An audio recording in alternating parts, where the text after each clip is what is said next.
Okay, this is the 29th of August, 1997. We're in Columbus, Ohio with Harry Schultz from the 493rd, and this is Victoria Ekegren interviewing. Okay, let's start from the beginning. Where were you born and in what state? Okay, I was born October the 2nd, 1920 in Bloomington, Illinois. And tell me about your parents. Well, my mother was Flossie Frankenberger Schultz. Her maiden name was Frankenberger. And my father was Fred Schultz.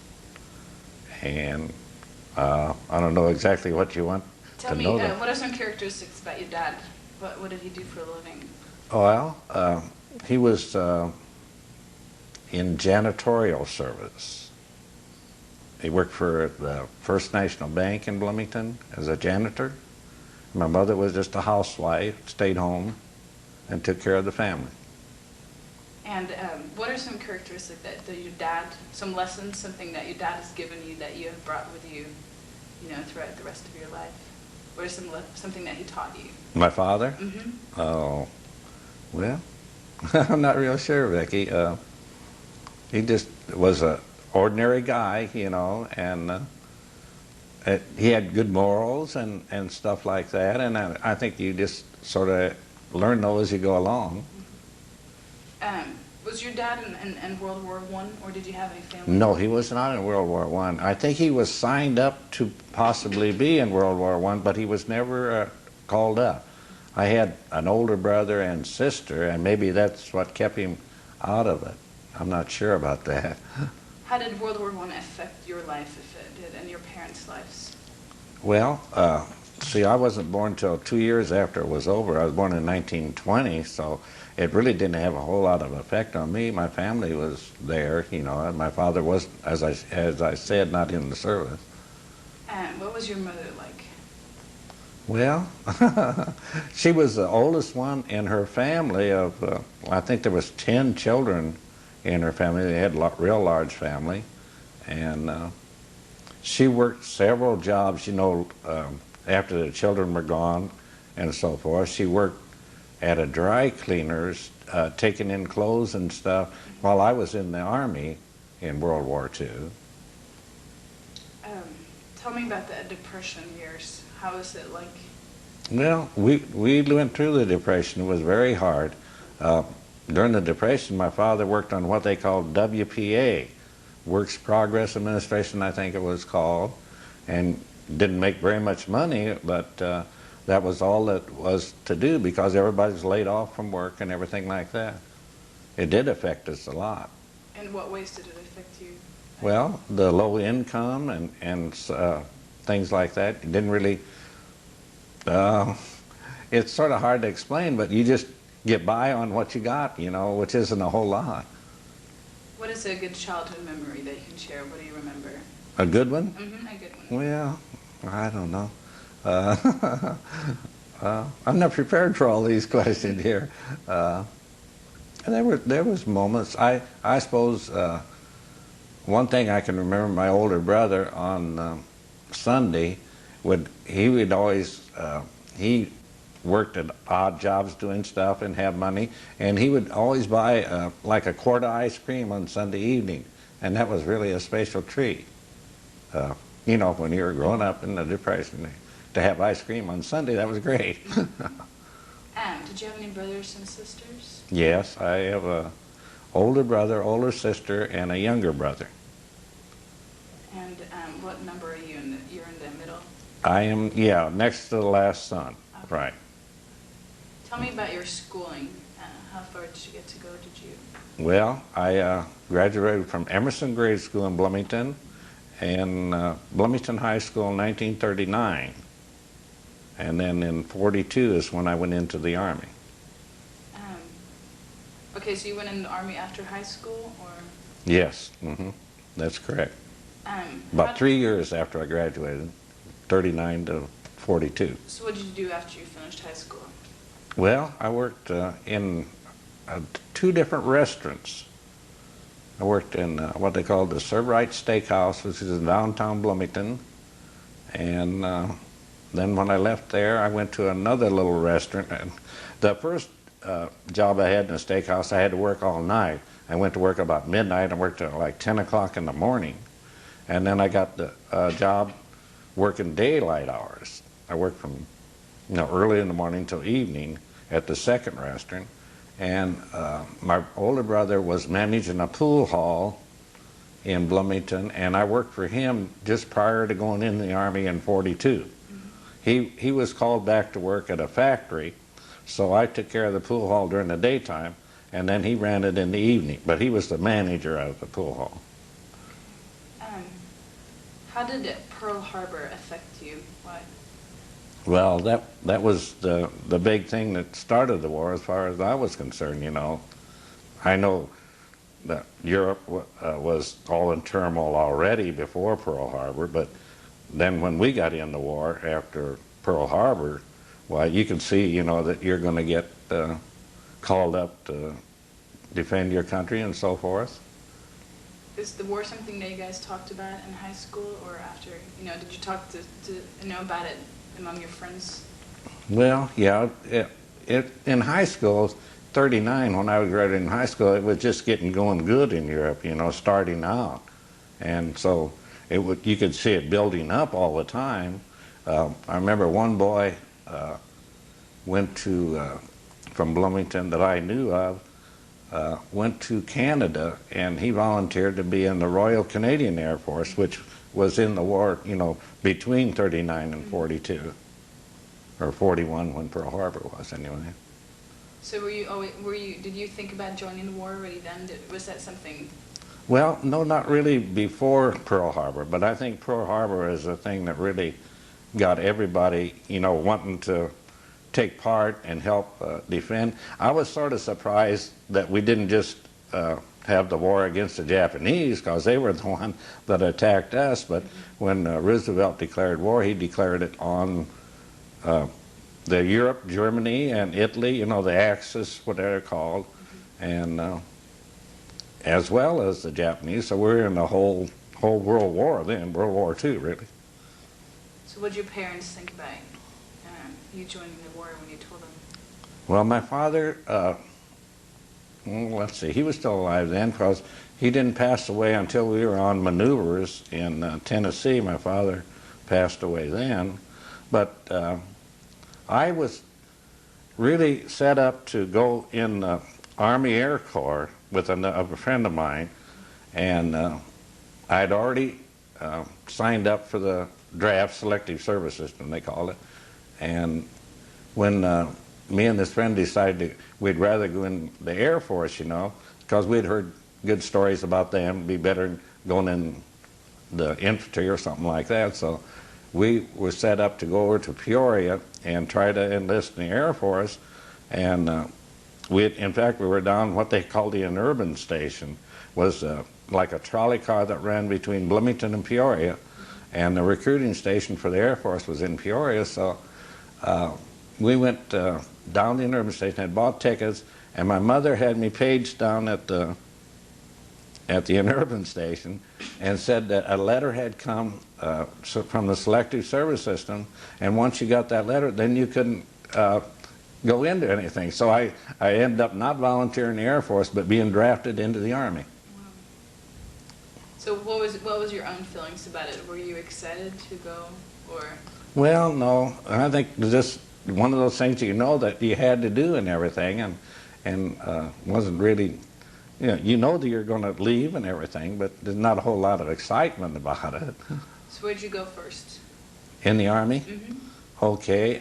First, of course, we had to go to Peoria, and we had all the physical exams and everything, and mental, I suppose, to see if you're qualified.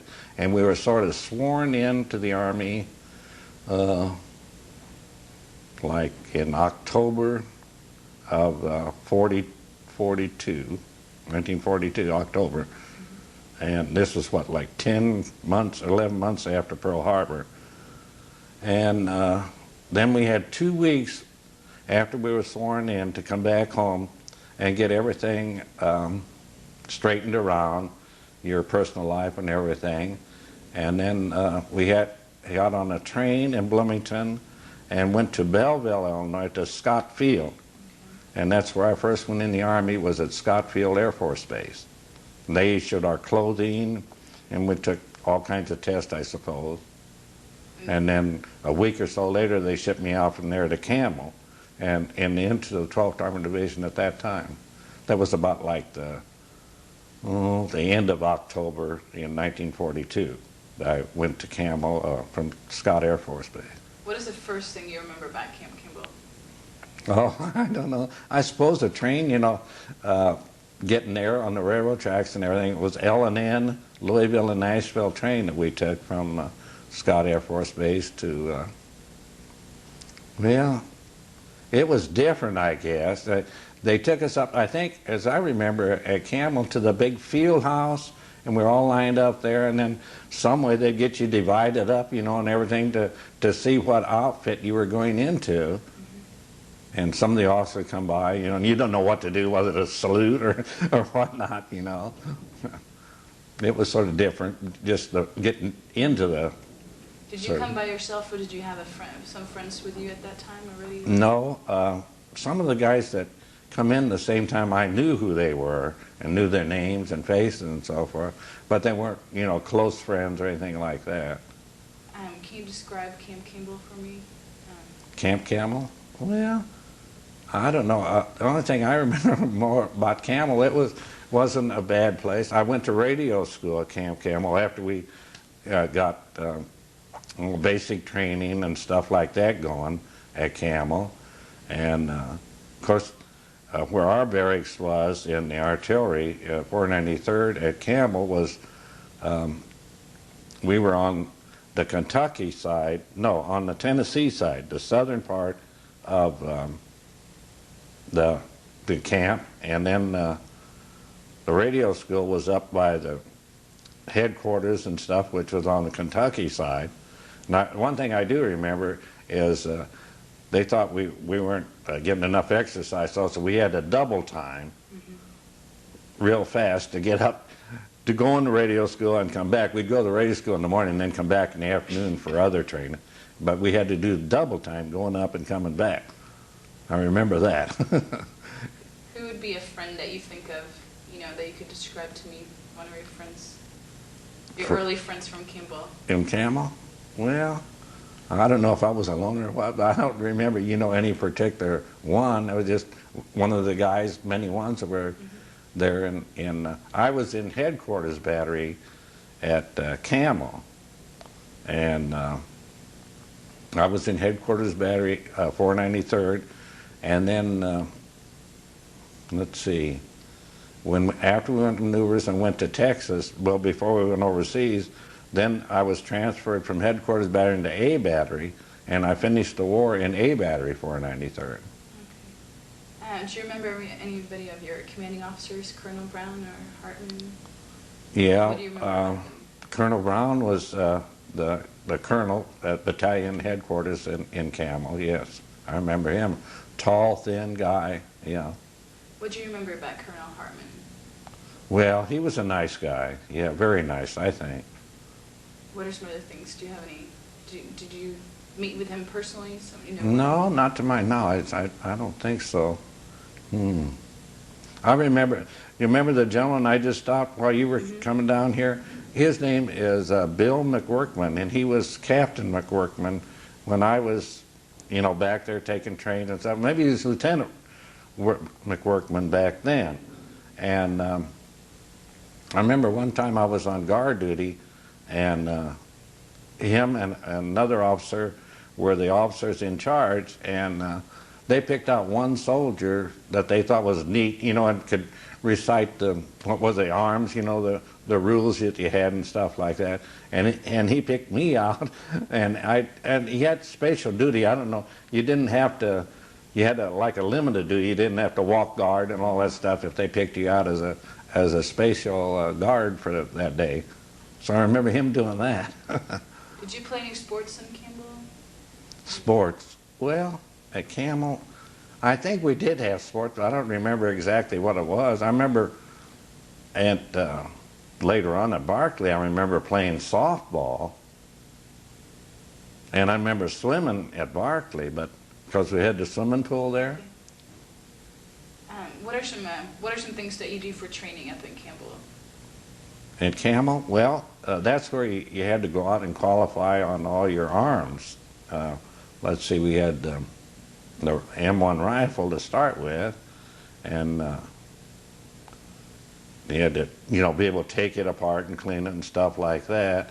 And then the revolver and the 30 caliber machine gun we had, and the carbine. I think I sent to the museum some of the sharpshooter things, that they had given me after I qualified on the different guns and stuff. I remember training that. Yeah. Well, don't remember a whole lot else. I remember when they had these, what they call them, not obstacle courses, but something like that, and you had to climb a big vertical wall. I could never get over the thing. I do remember that. Yeah. What are some fun times you remember from Campbell? Camel. Well, that was a long time ago, Vicki. I don't know. Do you remember any practical jokes that took place? Any what? Any practical jokes? Practical jokes? No, not offhand. I don't remember any practical jokes. We used to have to go on field trips out in the field, and stuff like that at Camel. What'd you do on the field trips? Well, just, I don't know, it seemed like they'd just, take you here and there and stuff like that. Tell me about the Tennessee maneuvers. Yeah, that was really something. I was a radio operator in a half-track, and like I said before, I remember my father passing away, so this Captain McWorkman I was telling you about before, he was the one that told me that he had this from the Red Cross, that my mother had asked the Red Cross to get me to come home for the funeral service and so forth, and he took me to Nashville, and I caught a train to Bloomington from Nashville, and come home for the service. I think I was home about a week maybe or something, and then when I went back, of course, I didn't know where the outfit was, so I had to go back to Camp Forest, Tennessee, and go through that, and that's where I'd seen my first German POWs. They had German POWs that were working in the commissary food service, labeling out food and so, and I had to go through Camp Forest, and that was like tents, and maybe they had a building for the dining room or something like that, the mess hall, but I remember we stayed in like a 6-man tent or something, and then finally they had found out where my outfit was, and someone took me back there, and I got back with my outfit after about the second week after I'd left them to go home to the funeral. What do you remember about that? How were you transported down to Abilene? Yeah, we went on a train, I'm sure, to Abilene. Do you remember anything from the train ride? No, not offhand. I really don't. No. Do you remember what did you think about Abilene coming up from the north? Well, I didn't get into town very often. I stayed out of Barkley most of the time while we were there. So I seen Abilene, but I don't remember a whole lot about it. It's a lot different now than it was back then. Much. It's a big city now. What would be the differences in Camp Barkley and Camp Campbell? What were the major differences between Well, the two? I think even back then that Campbell was more of a permanent. The buildings were built, more solid, and Barkley seemed to be like it was sitting up on concrete blocks or something. The buildings, and a lot of them were made out of, like plywood, and weren't painted, and stuff like that. It was more of a temporary type camp than what Campbell was, but even back at that time. You said you played softball. How often did you guys play? Can you tell me about your Well, softball? I don't know. I think it was more or less between the different batteries that they'd have a team and so forth. and it was really a lot of fun. They got play it like we played some of the other teams and so forth. What was your position? I was a catcher. How do you think? Why do you think playing softball did it mean a lot to the guys in the batteries? Yeah, I think it did. Yeah, and it sort of got your group together, you know, and sort of, I don't know. It's like any sports, I think, and if you play on the team concept, why more than individual glory and so forth. Do you remember any of the guys that you lived with here in Abilene that lived in your barrack, your little hut in Abilene? Yeah, any of the other soldiers? Yeah, there was some, like I had one guy that lived in the barracks with me, and his name was Peter Spotted Wolf, and he was a full Indian, and used to have what they call field display, full field display, and lay out, like, I think he had a tent half, you know, and you'd lay that out, and you'd have your mess kit and all the paraphernalia you need to be in the field to survive, and your razor and so forth. And he didn't have any whiskers. And that he was Indian, and I guess for some reason they don't grow whiskers, but he'd have to borrow somebody's razor if they're going to have a full field inspection. What are some other training that you go through? What are the different? I know you were learning new things down in Abilene that you didn't know in Campbell. What are some things that you were learning? Well, let's see. I learned I'm not sure. It was real dusty when we'd go on field trips. I know that.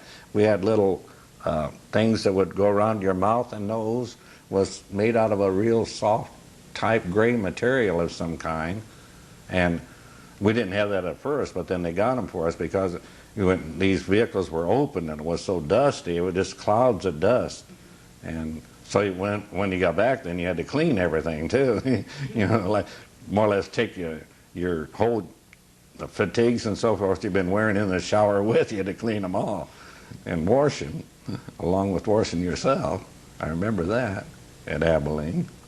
Are you worrying about the war at this point? Are you thinking at all about what's going to happen in a couple of weeks? Well, one thing that shook me up, like they had an exercise out in the field, and we weren't right in the immediate area, but we heard this big, loud rumble noise, and come to find out that the engineers had set up a minefield, and then to practice cleaning out the minefield. And one of the ways they do it, they had what they called like a metal snake bank. I can't think what the name of it was, but they pushed this out into the field and would detonate it. But for some reason, it activated these things too early, and it killed about 3 of the engineers. So then you start thinking, hey, you know, this is for real, maybe. So even the training part. What were you trained to do? What? I was a CW radio operator, which I went to school, like I told you before, at Camo for that. That's Morse code you learn, and we're supposed to, know how to set up your radio and so forth, and be able to activate it and run the radio, and you sent messages and received messages on the radio by Morse code, and also audio, voice transmitting. So that was my job, more or less, was to run the radio. Did you have any encounters with people in Abilene? No, not really. As I said before, I didn't really go into town very much. I sort of stayed out to camp. I remember one weekend I went with some other friends of mine from my battery to St. Angelo, which was the Air Force, and they had a dance going on in a big building. I think it was a hangar-type building on the Air Force base. I remember doing that when we were stationed in Barclay. What do you remember? What do you remember thinking when they told you that you guys were leaving Abilene? Do you remember that? Well, no, I think everybody was, you know, we thought we were going to go maybe a year before go overseas in combat and everything, so it was sort of been delayed for such a long time. I think everybody was sort of ready to go by that time, because we didn't leave there, what, till September of 44, was it? Yeah, right. I went in 1942, October, and then we went on maneuvers in 43, and moved, I think in November, wasn't it, to Barclay in 1943.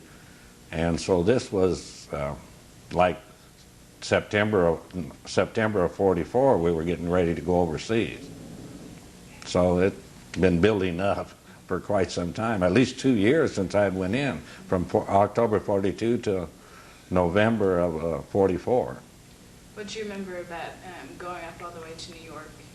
Do you remember? Well, that was a long train ride. I remember that part, yeah. What did you guys do on a train? Well, what did we do on the train? Well, I don't remember. I think we just rested and slept and talked and regular GI going on, I suppose. What happened after? What goes on next when you leave the train? Where'd you go? Well, Shanks, I think it was, wasn't it? Yeah, Camp Shanks. And we were there. We got one pass to go into New York City, which wasn't too far away from Shanks, and went in there one evening and got to see the Rockettes at Radio City Music Hall. And we went up to this Bill Rose dance hall, which was upstairs, as I recall. And you had to buy tickets if you wanted to dance with a girl or something like that. Remember that part of it in New York City. What do you remember about what big ship did you guys leave on? What ship did you travel on? General Thatcher T. Bliss was it was like the convoy, main ship for the convoy, whatever they called it. I forget the name now, but that was the ship that I was assigned on. I remember we had to get on ship with all our equipment on our back, and it was quite a load. I remember that. And the Red Cross girls were there, ladies, and they packed out a little, I think I sent one of them to Abilene for the museum, a little bag that had, you know, like personal toilet articles and toothpaste and brushes and stuff like that in the little bag. The Red Cross ladies give you as we were coming through there to go up on the ship. And it was really hot and crowded in the ship. You were down, I think, D deck or something, which was like, what, four decks underneath the top thing, and had about, very, very small space, and you're supposed to crawl in there with all your equipment and stay there until they got everybody else on the ship, which wasn't a whole lot of fun. What did you guys do on the ship? What did you eat and so forth? Well, this was that wasn't my best time, because I think I wasn't really seasick, but every time we go down to eat or everything, everything would look good till you start eating, and then it just didn't work very good as far as eating on this ship. And I remember I had a guy named Lewis that was really a comedian, and when we were up on deck sometime, he'd put on like a comedian show. He was a really funny guy. And all I remember, his last name was Lewis. Where did you guys land in Europe? Let's see, Bristol, England, I'm pretty sure it was. And they happened to land on October the 2nd, 1944, which was my 24th birthday. How'd you celebrate your birthday? Yeah, I celebrate my birthday by landing at Bristol, England, right. Do you have any encounters with the British people when you were there? Well, no, not a whole lot. We went to one place that was like a paratrooper, like an air base where all the troops had been there before, and we didn't stay there too long. We went to, then they moved us to Windmill Hill, and that's where we were at most of the time, and that was like in these 6-man tents that we lived in on Windmill Hill. And we did get to do some sightseeing. I remember riding on some of the buses, you know, and there were those two-tiered buses. And remember, I thought they leaned quite a bit and stuff. And because they're driving on the wrong side of the road over there, driving on the left instead of the right, that made you go around the curve feel funny. And we did, I was thinking, I can't remember the name of the town, but they had these church that we went to see, and they had like what they call flying buttresses on the architecture, on the design of the building and stuff like that. I got in London for like 48-hour pass one time, I think it was, and that was pretty cool. Of course, that was, the Germans were still sending these rockets over London at that time. I remember we were on one side of the river, the Thames River, I guess it was, and the railroad station that we had to go to catch the train to go back to Windmill Hill was on the other side. And of course, we used the underground while we were in London to get around the town. And they sealed off that because the bombs were coming over dropping, and we couldn't get it across the river until the all clear was signed. They were like these buzz bombs or V2 bombs or whatever they were they used to bomb London with, and they were still sending those over, and that had been in, well, we got there in October, end of October, or the first part of November, probably the end of October 1944, they were still sending those things over. How do you keep in contact with your parents and family? Well, I used to write my mother quite often, and she'd write back and send packages, so forth. What are some last training steps that you do in Tidsworth? I'm sorry? What are some last training steps that you go through in Tidsworth before you go? Oh, in Tidsworth Barracks? Well, golly, my leg's going to sleep, I think. I don't remember offhand any training stuff, more or less. I think we were more or less through that and really ready to go in. I did go to Cherbourg with what they call the advance party to pick up the equipment and the radios and install it in the vehicles, and they picked up all the guns and stuff. And they were, you know, you had to get the cosmoline off everything, and we were in little two-man pup tents then, and it rained all the time, and that was sort of muddy situation living there at Cherbourg.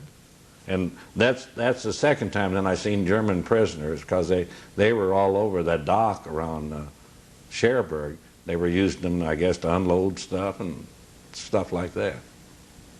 What do you remember about crossing the channel? Oh, crossing the channel, that was pretty funny. We crossed the channel on a British ship, the Queen Emma, and the food rations, I don't remember how long it took, not too long, but the food rations on the ship was supposed to eat what the British sailors' food was, and they brought this pot of, I don't know what they called it. It was supposed to be some kind of soup or lamb, and it was really very, very tough. I mean, if you tried to chew it. So I remember everybody ended up eating all their sea rations and some food that they were carrying for emergencies instead of enjoying the British food. And then they told us that the British sailors always got a ration of rum every day, and we did not get that. We got the gruel or whatever they called it. So you were with the advanced detachment? Yes, into Cherbourg, and we picked up the equipment, and the main part of the division come ashore at La Havre. And then, I'm not sure, Looneyville, I think, is where we all come together with the equipment and the personnel and so forth. And we left a whole lot of our personal clothing and items in Lunaville stored in a big warehouse or building there, and we didn't see that duffel bag and clothing and stuff until the war was all over then. And what happened in Lunaville? How does the story go next? Where do you go next? In Lunaville? From Lunaville. And where did we go next? I'm not real sure. We got there and got everybody together, and our first combat was, I think, close to Bischweiler. I'm not sure. But the gun section in our battery fired the first shot for the whole division. I think it was the 2nd Section, A Battery, 493rd, that fired the first shell. And then I remember when I first heard the incoming artillery, that was something. Yeah. How did that make you feel, actually being in the middle of action? Yeah, that makes everybody afraid, I think. Yeah. How do you deal with that fear how do you go on? Well, it just happens, and it's with you, and I don't know if you learn to cope with it, but I don't know, I don't think anybody learns to suppress it completely. Where do you guys head on from there? Well, then once we got going, really the artillery didn't have too many days, away from combat. We would be a ways away from the enemy, maybe, whatever the guns would shoot. The 105 millimeter would shoot howitzers, shoot quite a ways, and so we'd be quite a ways away. But actually, for the next 5 months, from early December, we went into combat. I remember a lot of them always asked me, we're in the Battle of the Bulge, and actually, according to Army rules and so forth, we were in Patch's 7th Army, and it was south of the 3rd Army where the Bulge was up there, and we weren't in the Bulge, but we were in the corner of France and Germany, and in Christmas 1944, we were really in Germany. I remember celebrating Christmas in Germany, and the Bulge was out around to our north and west of where we were. The Bulge was all around there. We went into combat. We replaced the 4th Armored Division, and 4th Armored Division was the one that went up and opened up the Bulge to get some of the troops that was the Japanese had, the Germans had surrounded in the Bulge, and the 4th Armored Division was the division that went up to open that up and get them out of there. And that's the division we replaced in the line to start with. Do you have any encounters with the French people? What do you remember about the French people? Well, I think they tried to be friendly there when we first went into combat, the French people there. I remember going to one evening to one of the French families and eating the evening meal with them. I remember that. What kind of food? How did they greet you? Were they excited to see you, or what were their feelings? No, I don't say they were excited to see you. They're just, somebody coming to visit, more or less, yeah. I think they'd had war back and forth across that territory, back in World War I, and then here we were again in World War II and so forth. Can you tell me about your air observers? You had 4 of them. What do you have any memories of that? Of what? Your air observers? Air observers? Oh, yeah. Well, really, the first thing I remember about them was when we were at Barclay, one day they had, I was, like I said, a radio operator and sort of in communications, and they had some different colored panels that were really shiny and different colors, and you'd lay them out on the fields to signal the airplane. And one time that was where I got my first airplane ride, was in a little Piper Cub, and they would take us up and show us what the panels looked like from the air. and he would flap his wings and stuff like that to signal back that he could read what said, and that was quite an experience, my first airplane ride. How did they help you during the war? Well, they were the ones that could spot the enemy, you know, like in front of you quite a ways, and call for the firepower and so forth for the batteries to fire. That was another thing. Like I said, I was a radio operator and Morse code, and took all the training and everything for the radio. But in combat, I don't actually ever remember sending or receiving a message by Morse code. Just everything was always vocal or by voice. All the radio transmissions that I heard or received. I didn't actually, after all the training, I didn't really use the Morse code while we were in combat. Did you have any close calls with the enemy? Close calls. Well, yeah. I remember one time we were going down the Audubon and heard a big noise, and there was my first jet airplane that I saw, and it had dropped a bomb behind us, and by the time you looked up and heard the noise, he was way gone past you. I remember that was, and it went too far behind us that he dropped the bomb trying to knock a bridge out behind us. And where was this at? Pardon? Where was that at? Do you remember? It was on one of the German Autobahns while we were in combat. I don't know the exact location of it, but. Tell me, And another thing I remember then is, speaking of airplanes and so forth, the German, south of Munich, when we got down that far, of course that was pretty far along in the war, they had this big airfield. We were going south on this Autobahn line, which like 4-lane highway with a median strip in the middle between it, and on the right was all these fighter planes, you know, that was just parked back in the woods, so they weren't seen from the air. And the middle of the Autobahn had been concreted over and painted green, so it looked like grass from the air, but that was really an airstrip that they used to launch all these planes and land them. That was parked along in the woods was this Autobahn that was camouflaged by being concrete over and painted in the middle, where the median was. Tell me, what did a regular day look like for you? Like a day during the war? What you? During the war?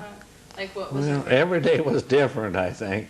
I think you get more nervous and like after some of your friends maybe get killed or shot or something, and I don't know, I guess it's a natural reaction to become more nervous and uptight about the situation, but there's not a whole lot you can do about it. You just endure it till you're happy when it gets over. I know that. Tell me about Hurlesheim. Yeah, that was the worst part. Of course, being in the artillery, really, you're not right in the middle of it. And if you're with your battery, because it's set up a ways, I don't know, say about 5 miles away from where all this heavy action is, the forward observers are the ones that really up in the middle of everything. Our battery commander, he always liked to be up there where he could see what was going on. So what happened? What do you remember? Tell me step by step, as much as you remember. About Hurlesheim? About Hurlesheim? Yeah, I remember that it was so rough there. I remember exactly when we left around that area, I think, about New Year's Eve, I think it was. I remember the Germans really started shelling us real heavy on New Year's Eve. And I think that was about the time we pulled up and went down and wiped out the Colmar pocket.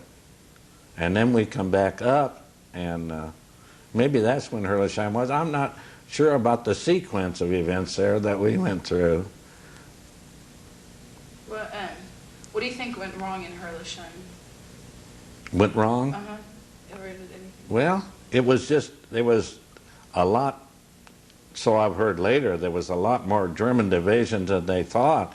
They thought that there was like maybe the very, very few or untrained troops, but it wasn't true, I don't think. I think the Germans had some real strong divisions, and we hadn't been in combat too long, I guess, and weren't near as experienced as what they were, and I know it was very bad when the word started coming back that some of the ones from our battery, Forward Observer, Sam Foster got killed, and Jack Kurtz, who's here at this reunion, was one of the guys that was captured by the German at Herrlisheim. I remember that happened. How was it to continue on after just losing so many of your friends and having people captured? How did you guys go on and keep fighting? Well, you still have your job to do. Like I say, though, I think once all this started happening, why you get more uptight and excited and nervous, as I say, about combat. So where'd you guys go on from there? Well, after we got through at Colmar, we come back up to about that same area where we were before for a while, around, I think it's not too far from Stuttgart, Germany, and where we were in combat there.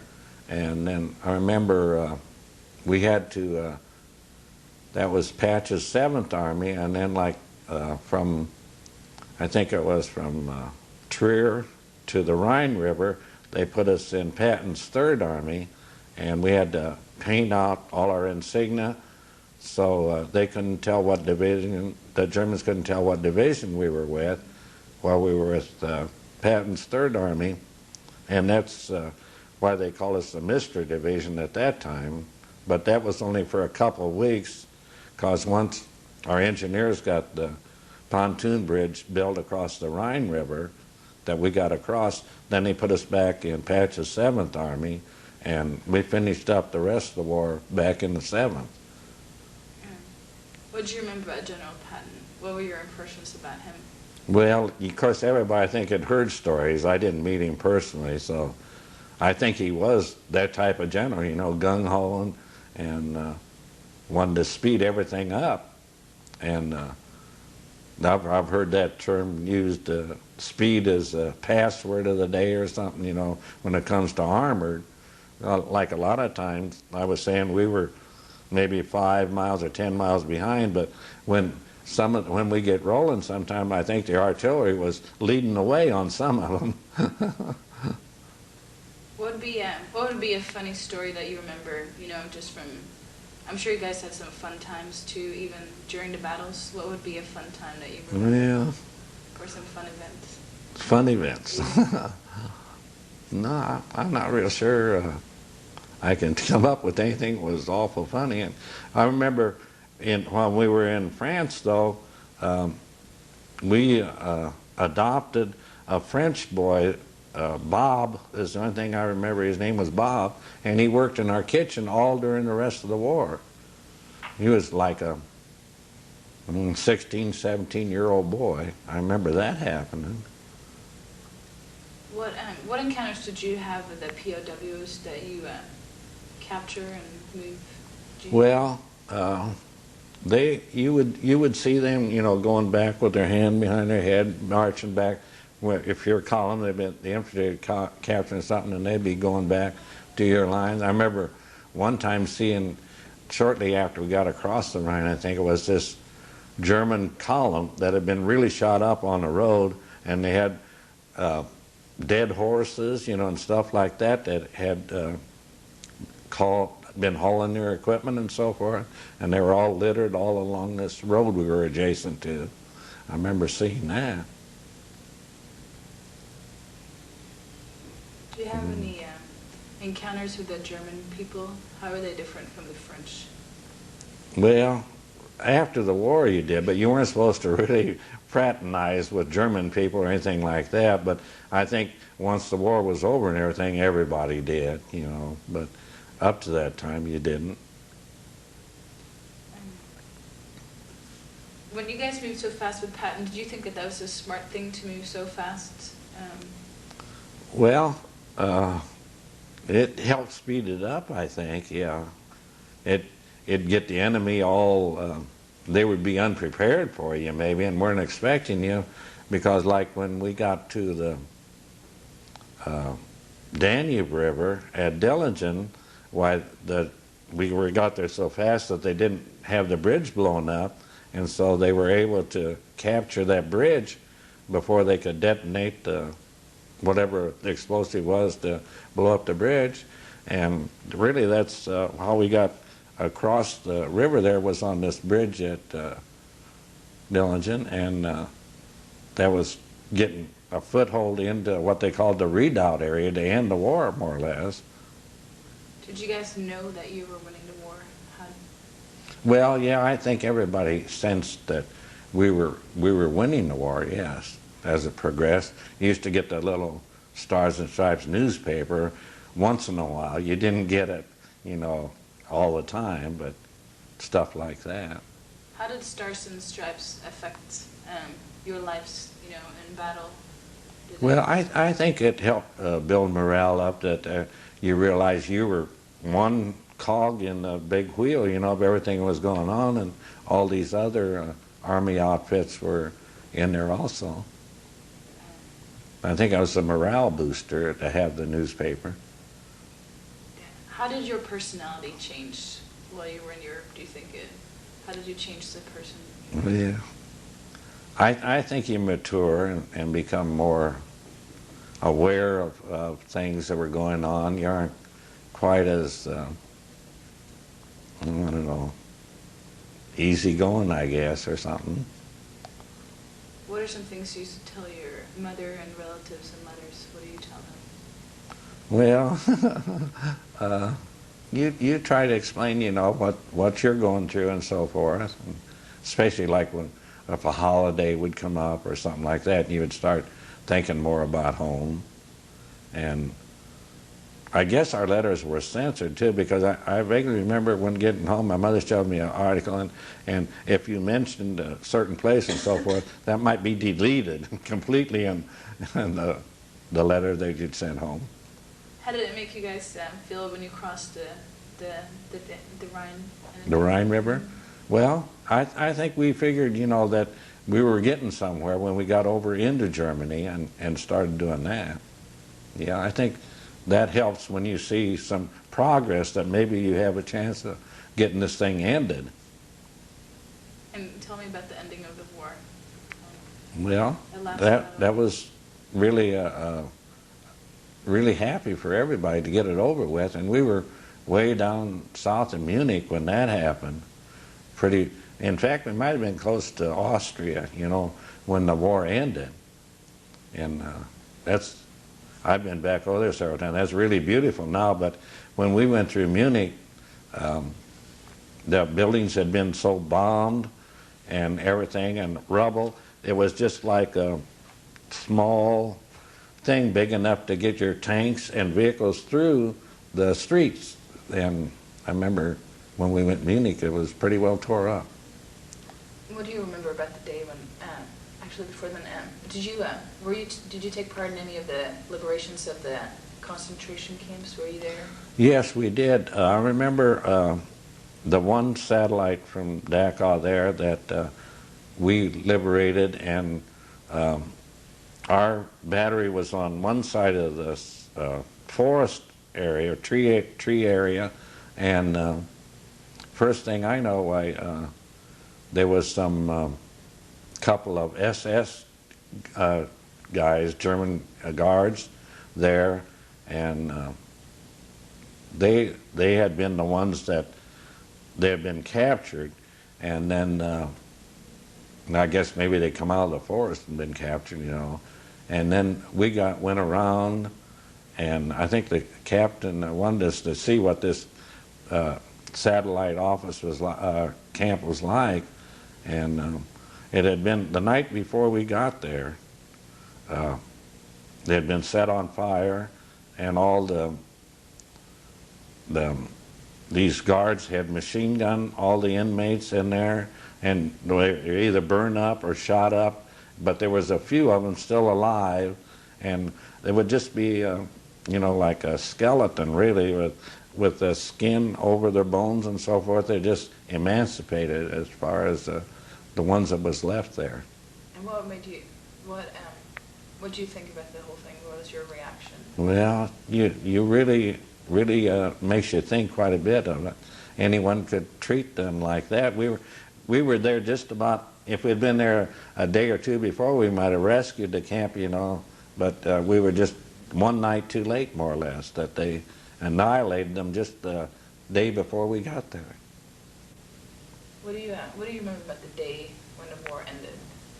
Well, I don't know. I think we had more or less pulled back, maybe, from actually in a combat firing position when it actually ended, and of course everybody's happy and everything that it's over. Do you remember Colonel Hartman talking to you guys? Yeah, I do. Can you tell me about that? Well, I don't know how long it was after it was over, but he had a meeting, and we were all up there and listened to him speak and so forth. And I think he became a little emotional too, Colonel Hartman, about telling us, realizing, that everybody was going to be breaking up and going different places after the war was over in Europe. But it was still going on with the Japanese, and I was transferred from the 12th to the 1st Armored Division, and then I was supposed to go to Japan, and then when they dropped the atomic bomb on Japan, I didn't have to go over there with the 1st Armored Division, so they put me in the 2nd Armored Division, and I got home back to the United States with the 2nd Armored Division. So I was actually in the 12th Armored Division, the 1st Armored Division, and then the 2nd Armored Division. What do you remember about people's faces when they found out that the war ended? Their faces? Uh-huh. Well, I think everybody was happy that they got it over with, really, yeah. What were thoughts running through your mind? Well, I wanted to get back home, I know that, and get back with living my life, like it was before the war started and everything. And I know when I was in the 2nd Armored Division that I was T4, that's like a buck sergeant with a T under it, and they would offer you like a first 3 grader, which is like a staff sergeant or master sergeant or something like that, if you would stay in the 2nd Armored Division. They were going to Fort Hood in Texas at that time, but I wanted to get back home. So when did you get back home? I got back home in early February 1946. What's the first thing you did when you landed on American ground? The first thing I did? I was happy again. Yeah. I don't know. We landed in New York Harbor, left from Marseille, France, and I remember when we come back to the United States that, they kept saying that they didn't have any ships to send over there to get us, and we get back to New York Harbor, and the ships are packed in there one after another, so tight. But we come back on across the Atlantic in January, end of January, because we got home in February of '46, on one of those little Victory ships, which is a flat-bottom ship. And I know in January in the North Atlantic, it's really rough, and you'd go up, and the boat come down and just shake like that. And I remember they tell me that these things were welded together, and there was like a crack in the bow of the ship before we got across the Atlantic and got back to New York Harbor in that. How was it seeing your family again? Well, it was really great, yeah, to get back home. What did you do after the war? Well, I worked in private industry for about 10 years in Bloomington. the first, well, at first you sign up what they call $50 a month for 2 years or 2 months or whatever it was, and 2 years, I guess.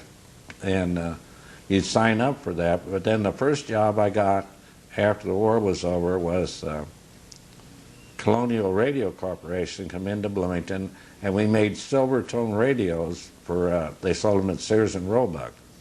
And that was the first job I got after the war was over. And what does the 12th Armored Division Association and the 493rd meant to you after the war?